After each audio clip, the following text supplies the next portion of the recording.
Hey, come see us on tour. We'll be in Duluth, Georgia, Jacksonville, Florida, Los Angeles, Tempe, Arizona, and Burbank, California. Go to jimmydore.com for a link for those tickets. Okay, so maybe you don't know about this story, but it's super important, which is why I'm bringing it to you. The FBI conducted coordinated raids against Black Liberation Organization, and this was another outgrowth of Russiagate garbage, right? On July 29th at 5 a.m., the United States Federal Bureau of Investigation conducted a violent raid on the home of Omali Yeshitela, the chairman of the U.S.-based African People's Socialist Party in St. Louis, Missouri. In a video posted the next day, Yeshitela claims the FBI deployed flashbang grenades, carried automatic weapons, damaged the property of his neighbors, including smashing windows, and handcuffed himself and his wife. Yeshitela also claims that the FBI refused to show him a search warrant and that they took his cell phones and other devices from his home. It was only later that Yeshitela learned that the raid on his home was only a part of several raids across the country against locations affiliated with the APSP. That same day, the FBI raided the Uhuru Solidarity Center, also in St. Louis, and the Uhuru House in St. Petersburg, Florida, both locations of Uhuru movement led by the African People's Socialist Party. So this was the government trying to squash free speech and squash dissent. That's all this is. According to Yeshitela, the FBI also raided the APSP's radio station, Black Power 96.3 FM, and reportedly detained a prominent APSP leader. So here's a little bit of that. Here's a little bit of what happened. You have a federal warrant for this address. Keep your hands up and follow orders. This is the FBI. We have a warrant. They handcuffed me and my wife out here. They wanted me to sit on the curb while they were carrying this out, something that I refused to do. They wanted my wife to sit on the curb out here, that she refused to do. The FBI broke down doors, threw flashbang grenades, handcuffed you. As I was coming out, this big old drone met me.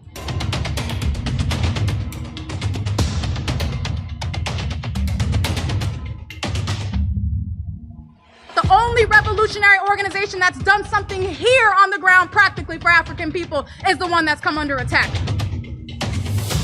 Institution that offers a community radio station, a newspaper, a commercial kitchen, an Aquaba Hall rental space, and community office for our organizers. That was the building that has come under attack.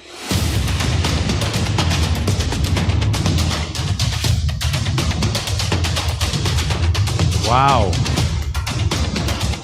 They covered the security cameras with tape. Isn't that sounds very fascistic.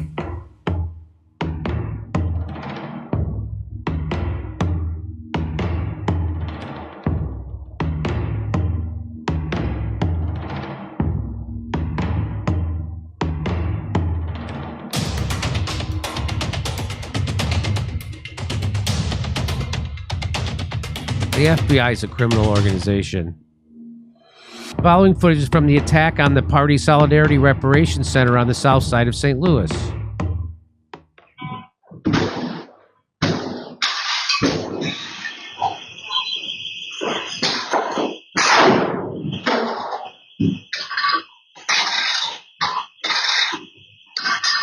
You need a breach? What do you need? Need one. I don't know. Let's hold that with money. Josh, thank you.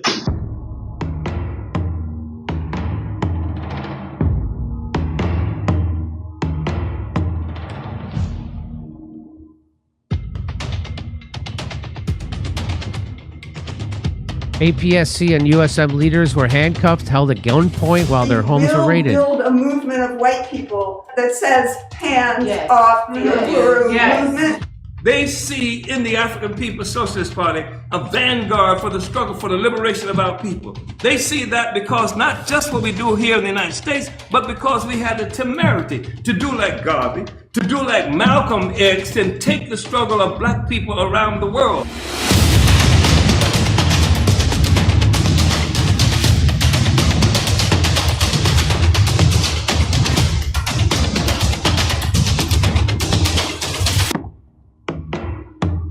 So this has been reported on on the local corporate news, but it's been reported poorly. And so let's bring on Chairman Omali Yeshitela. He is a renowned political activist and author, as well as the founder and current chairman of the African People's Socialist Party, which leads the Uhuru movement. The Uhuru movement is a pan-Africanist organization that aims to unite and liberate Africa and African people worldwide. And on September 3rd, he will be in federal court to face charges that he is a secret pawn in a Russian government conspiracy to sow discord and interfere in elections. If convicted, he faces up to 15 years in prison. Please welcome to the show, Chairman Omali. Thank you very much. I want to express appreciation to being able to be here and break out of this sort of information quarantine that has been imposed on us. You mentioned a couple of local news entities covered it, but for the most part, it was dead air. We didn't get much coverage at all. So, and especially is significant because the state has characterized this as some kind of working with the Russians, working for the Russians, a threat to national security and all those things. And then they're definitely silent about everything. So I think that's remarkable. Well, Russiagate turned out to be a complete hoax that was concocted by the FBI, the CIA, and the Clinton campaign, and then it was pushed by this corporate media. Their own investigation, the Mueller report, revealed that there was zero evidence that any of that was true, zero. And so I was vindicated in debunking it from the start. But I always warned that they would use Russiagate to gin up support for a war. And of course, they're using it for the Ukraine war. And now they're using that to come and suppress you. What is it about you and your organization that you think the FBI and the establishment is afraid of? I think part of what's happened is that the kind of politic that I represent in this country and much of the world has been suppressed during the 1960s with assassination, Malcolm X, Martin Luther King, Black Panther Party forces. That happened throughout this country, tremendous repression, and what had been elevated as a kind of politic that we characterize as a certain kind of welfare slavery with liberals and a lot of African people who benefit tremendously by being part of these poverty programs and other kinds of systems, programs that keep a lot of them alive. And we've broken out of that, and we're saying that African people, like every dignified people on the planet Earth, we want to be free. We want to be able self-determining people, and which is why they killed Malcolm, because he was saying that, and the Panthers and other people. When at the moment that we say we want to be self-determining, it becomes a real serious problem. And of course, the fact that we say we want to be self-determining, they see as an attack on the narrative that they've created about the United States being this place that everybody is free and everybody wants to be free and everybody loves it, et cetera, et cetera. And they can get away with that as long as they can keep everybody quiet. And so America, under the Biden administration in particular, puts itself forward as this great democracy that's protecting the world from the autocrats of the world, et cetera. And how can it be this great democracy if it's suppressing free speech? If how can it explain the daily killings of Black people by police and sometimes even by civilians? How can they explain the incredible poverty that's imposed on a community that's played such a big role in developing the economy of this country? And they can't. And so the only way they can get away with it is that those of us who are most significantly impacted by this are not able to talk. And so they shut us up, and they say if we say anything, it's not Black people who are saying this, it's Russians who are saying this. So we make a criticism of our treatment by the United States government. It's not Black people who are doing this, it's Russians who are doing this. And that this is a means of sowing discord. And the fact of the matter is discord is obviously already in this country. And it's not just a matter of what's happening with Black people. It's also the whole social fabric of this country at this moment is under severe stress, as you know. So I don't understand so they're charging you with sowing discord? Is that what they're charging? What are they charging you with? They charging me with being a Russian agent. I'm a Russian agent, and the evidence of being a Russian agent, I'm a Russian agent who also did not register as a foreign agent, as a representative of a foreign country. So I'm a Russian agent.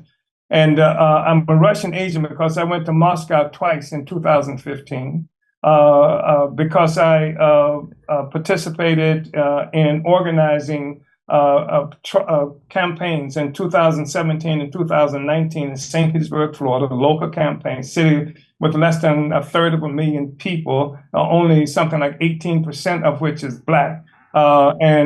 So we ran on a reparations campaign. We ran on a campaign to end gentrification that's happening to our community. So the Russians pay for that, they said. I'm a Russian agent because I had on our Burning Spear newspaper, our newspaper social media, we had a representative from the anti-globalization movement, a non-governmental organization in Russia, to talk about the war that had broken out with Ukraine. And so that proved also that we were a Russian agent. Before the war broke out, however, something like 2 days, I had come out in opposition to United States politics around Russia, going back to the whole history of how this thing had begun. And so they said that this made me like a Russian agent too. So Russia is paying me to do these things. This is really remarkable because, first of all, I think a lot of people might have missed what you said there in your first response, was that you reject the welfare state in the United States and you want to be self-sufficient. Like, so on the video, it showed that you had set up a local kitchen and you want to very much reminded me of the Black Panthers, which they couldn't have. That's why they went and stopped and ended their organization. But could you explain a little bit more what you don't like the welfare system in the United States and you don't participate in it? Listen, I think that African people deserve everything that we get from the state. So that's not the point. Is that they would have us living off welfare and oppose any self-determination. We have something like 52 independent economic development programs. Our party does. We have built housing. We have created basketball courts for poor African children in communities where children are playing in the streets trying to play basketball. We have initiated a farmers market in what they call food deserts. We've done that. We've created other kinds of markets in Philadelphia. We've got one in St. Louis. We do that kind of work. And so the thing is to make African people self-sufficient, self-reliant, and self-determining.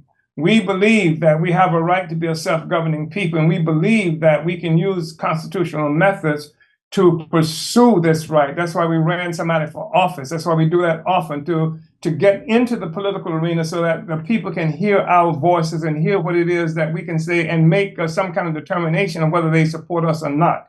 But if you have a situation where the government puts forth its own favorite Black organizations who toe the line on every question, who work with the narrative that all we want to do is be good chocolate-colored white people, if you've got this kind of thing in the government holding up that narrative, and then doing so many other horrible things with blackface, that we never would have, as a community, we've always been opposed to these unjust wars. But now the war has the face of not only an Obama and a Harris, but also the face of a Lloyd Austin and all these other people who are committing these offenses against the peoples of the world and fighting for democracy and democratic rights, they say. So we believe that we can, without the interference of the government, we believe that we can take care of ourselves. And so that sounds like a threat to the establishment, right? That you being self-sufficient and taking care of your own self and your own community, you having a voice and being Black people speaking out against the establishment, not going along with the Black people who prop up the establishment, like as you talked about Barack Obama, that is what is the real threat, right? Yes, that is the real threat. Because if in fact we could build these institutions, and we have built them. And by the way, one institution we've built, we've got a grant from the United States government because nobody else could do it. in terms of some of the projects we put on the ground among working class black people, ordinary black people, working class people who live in what they call ghettos and stuff like that. Not the people who you saw at the Democratic Party convention, rich people, multimillionaires and stuff like that, complaining about poverty, etc., but the people ourselves. That's the thing. They don't want to see the impoverished working class of this country, black people, working independent of that kind of control. So yeah, that's a problem, because if we could do it, the question is, why doesn't the government do it? If it really believes in what it says it is around the world. I am really surprised. I mean, I was surprised to see when they raided you. I'm even more surprised to see that they are taking you to court. So this must really be a threat to the establishment, and this should matter to everybody, because if they can do this to you, they can do this to anybody. And so anybody who stands up and does mutual aid in their community, anybody who says we can be self-sufficient, anybody who speaks out and threatens the narrative of the establishment, they can come down and bring the hammer down and then just make up stuff saying you're Russian. I mean, that's what they did to Donald Trump and anybody who they don't like. They did it to Tulsi Gabbard, who still serves in the military. They said she was a Russian agent. So that's the game of the establishment, is to anybody who's a threat to them, they immediately call them a Russian. And I really am surprised that they're saying. Do they have any? I mean, do your lawyers have any fear that you'll be convicted? Are you afraid that you'll be convicted? Well, I think it's a good it's a possibility I'll be convicted. The fact is, look, I'm 83 years old. I'll be 83 in October. And for a 15-year prison sentence is a life sentence for me. That's the assumption. And I think that they intend to put me in prison for life. There's no doubt in my mind about that. They wouldn't have gone through all of this if they did not intend to do it. But our lawyers, we've got an extraordinary array of lawyers. I mean, a battery of lawyers who've taken this on. And if it is something that is based on law and the Constitution, we'll win. But the fact is, I think the system makes the, I think, incorrect assumption that if you say Russia, Russia, Russia, Russia, black, black, black, black, and black and Russia, that they have created enough prejudices among the people that people will overlook the fact that the government has no evidence that they can use. The government has some facts. I did go to Moscow, but I also went to Spain. I also went to Ireland. I also went to various other places around the world. And I went for the same reason I went to Moscow, that is to break out of this encirclement and to win support and friends for the struggle of black people for self-determination.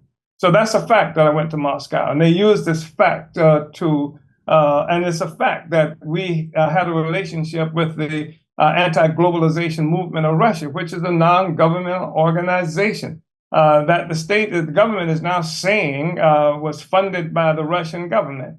So it's a fact that we had a relationship with the anti-globalization movement. And we attended conferences that were supportive, the conferences that brought together people who were for self-determination. So that's a fact. It's a fact that we participated in the election that I just mentioned. We in 2017 and 2019.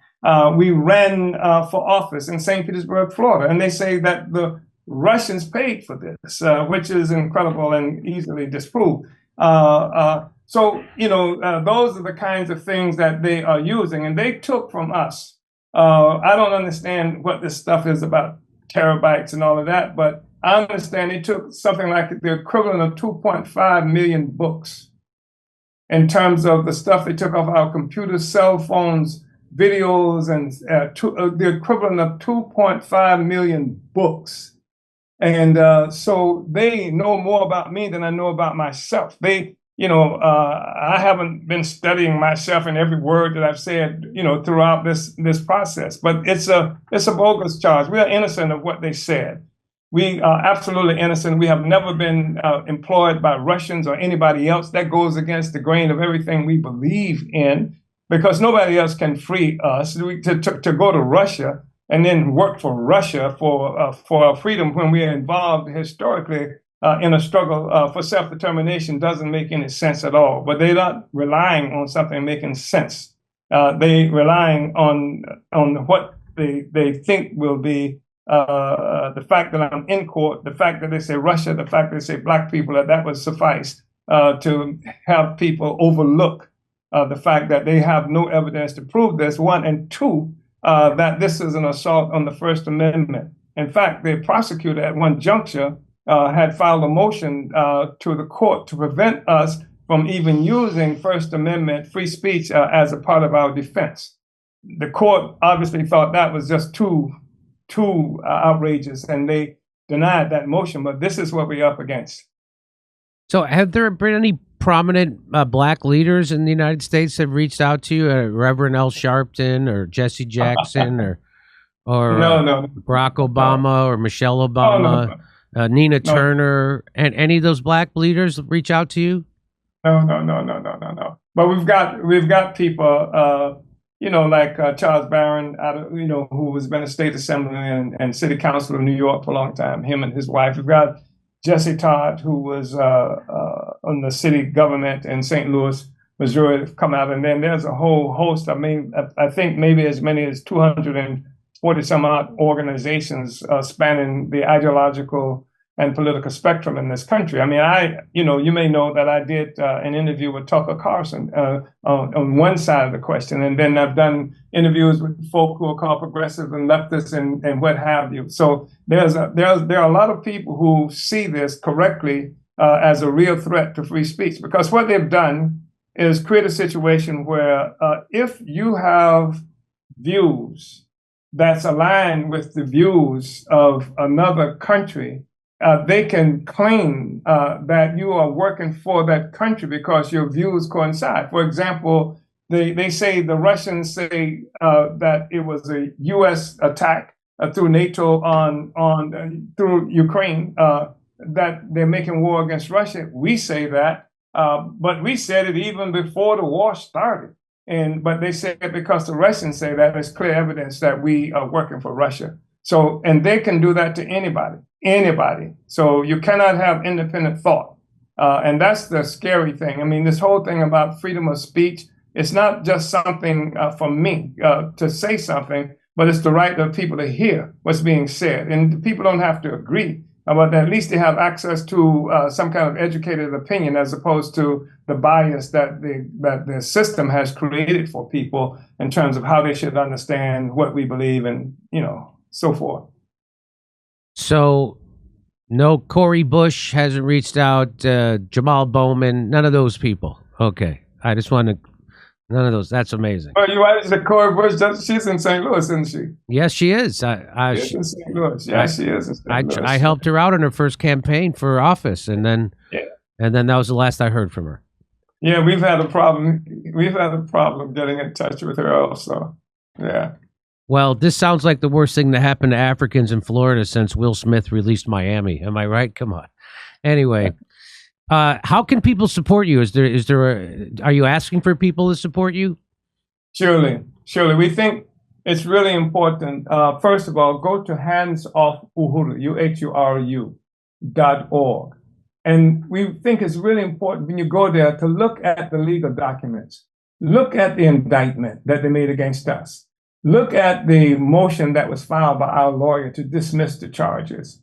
Look at the thing that was done by the National Lawyers Guild as Friends of the Court motion. Look at all of this stuff, the back and forth. These are dispassionate statements about what occurred, what was supposed to have occurred. So go to handsoffUhuru.org. 1, 2. On tomorrow, there's going to be a massive mobilization in St. Petersburg, Florida, right across the bridge from Tampa, where the trial is going to happen. And we're calling on people to come who can come. But for the duration of the trial, we're having people come in, participate in organizing on the street, on the ground.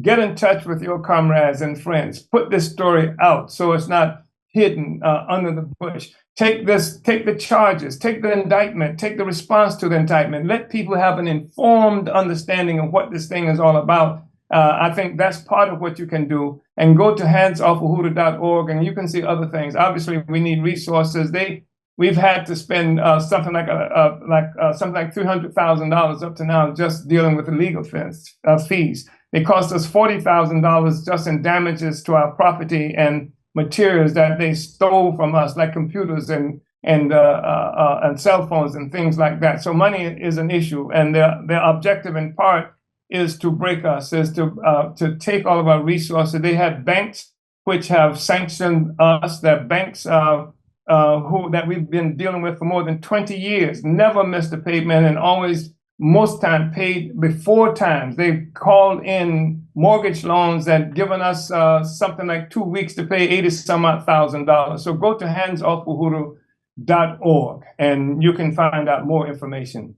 Thank you. And in St. Petersburg on the 31st, which is Saturday, August 31st. So if people are watching on Friday, it'll be tomorrow. If people are watching this on Saturday, it'll be a Saturday in St. Petersburg. You're going to have a huge rally, right?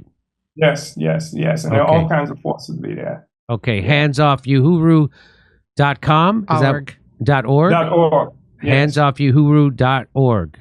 Okay. Chairman Omali Yeshitela, I wish you the best of luck, and thanks for coming on to share your story, and we're with you in solidarity, brother.